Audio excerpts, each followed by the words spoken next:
Marine commander refused help, until the nurse showed her unit tattoo. The Marine commander sat rigid on the edge of the hospital bed, blood drying on his sleeve, jaw locked in a way that said pain was nothing new to him.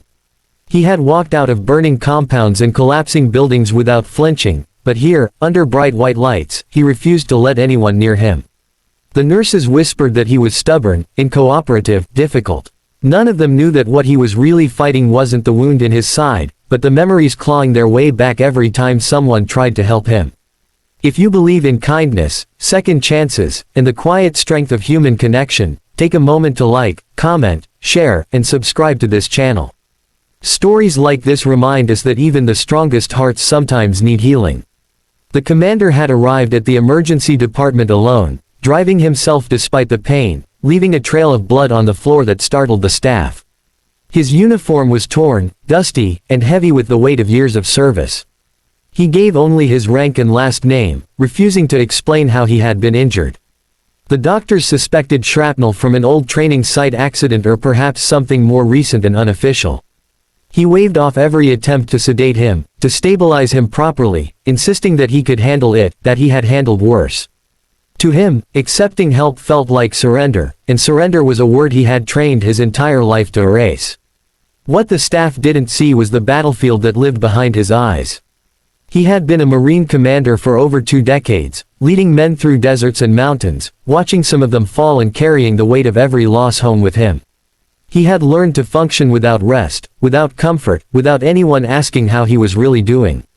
When his unit had been disbanded years earlier after a mission gone wrong, he had carried the blame in silence, even though the official reports cleared him. Survivor's guilt doesn't listen to paperwork.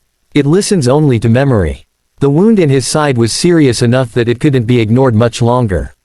Infection was already a risk, and the commander knew it.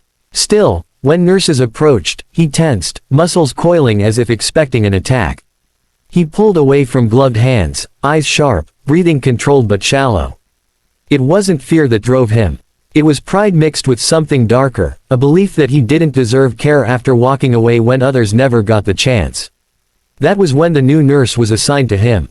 She was calm in a way that didn't feel rehearsed, moving with quiet confidence rather than urgency. She didn't rush him or raise her voice. She didn't try to overpower his resistance with authority. She simply observed him, noticing the way his eyes tracked exits, the way his hands clenched whenever alarms sounded down the hall. She recognized the signs because she had lived around them her entire life. The nurse had grown up in a military family, raised on bases and stories that never quite ended.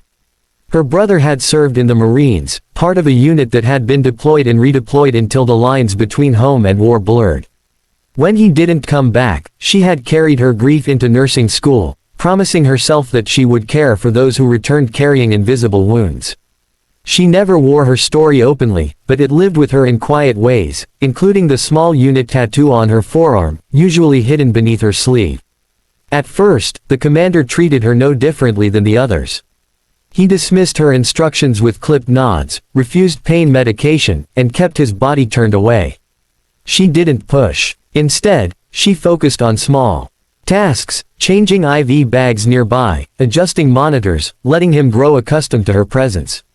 Trust, she knew, was not given to men like him. It was earned in silence. As the hours passed, the pain worsened, and his control began to crack. Sweat beaded on his forehead, his breathing uneven now despite his efforts to remain composed. The nurse gently insisted on checking the wound again, explaining the risks with professional calm. When he resisted, something in her posture shifted, not confrontational, but firm, as if she understood the battlefield he was fighting on a level few others could.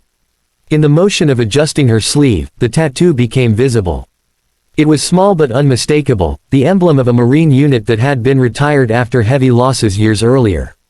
The same unit the commander had once led. For a moment, the room seemed to freeze.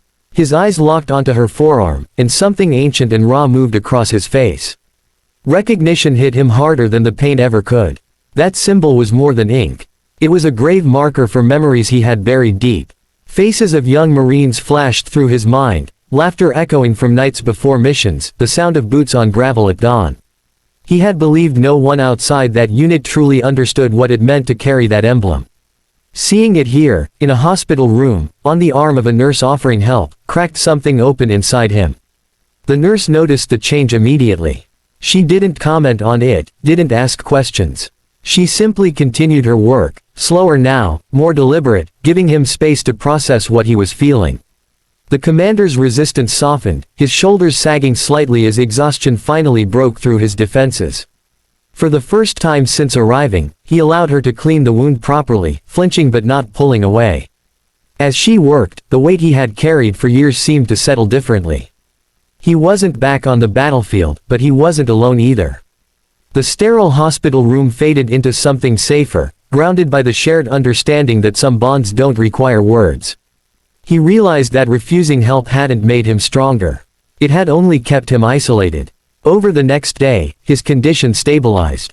He agreed to treatment, to rest, even to medication when the pain became too much. The staff noticed the change, whispering about how the difficult Marine commander had suddenly become cooperative. They didn't know that the shift had nothing to do with medicine and everything to do with being seen. During quieter moments, the commander reflected on how much he had lost by walling himself off. He had retired from active duty years ago but never truly left the war behind. Every attempt by family or friends to reach him had been met with the same refusal he had shown the nurses. He thought carrying it alone was a form of honor. Now, lying there under hospital lights, he wondered how many years he had wasted believing that lie. The nurse continued to care for him without fanfare, never bringing up the tattoo unless he asked, which he never did. Her presence was steady, respectful, and compassionate, reminding him of the best qualities he had once tried to instill in his unit. Responsibility, loyalty, and looking out for one another, especially when someone was hurting. As days passed, the commander's physical wounds healed, but something deeper was shifting as well. He began to sleep more peacefully, the nightmares losing some of their edge. He found himself watching the hallway outside his room, not for threats but for familiar footsteps. It surprised him how much comfort that brought. Near the end of his stay, he overheard staff talking about the nurse's background, about her brother and why she chose this path. The realization hit him quietly but powerfully. She wasn't just honoring her family. She was honoring his unit too, carrying forward a legacy of care instead of combat. It humbled him in a way no battlefield ever had. Before his discharge, the commander took a long look at himself in the mirror. The man staring back was older, scarred, and tired, but no longer entirely closed off. He understood now that accepting help didn't erase his strength. It gave it meaning beyond survival. He resolved to reach out to the men he had once served with, to check on them, to stop pretending he was fine when he wasn't. If this story touched your heart, if it reminded you that healing can come from the most unexpected connections, please take a moment to like, share, and engage with this video. Your support helps bring stories like this to others who may need them. And before the story ends, leave a comment sharing what this moment meant to you, or who it reminded you of. Your words matter more than you know. As the commander left the hospital, walking slower than he once would have but steadier than he had in years, he passed the nurse one last time. No words were exchanged, and none were needed. He carried with him a renewed sense of purpose, understanding that even the strongest warriors sometimes need someone to recognize their scars and stand beside them. The world hadn't suddenly become easier, but it felt more human, and for the first time in a long while, that was enough.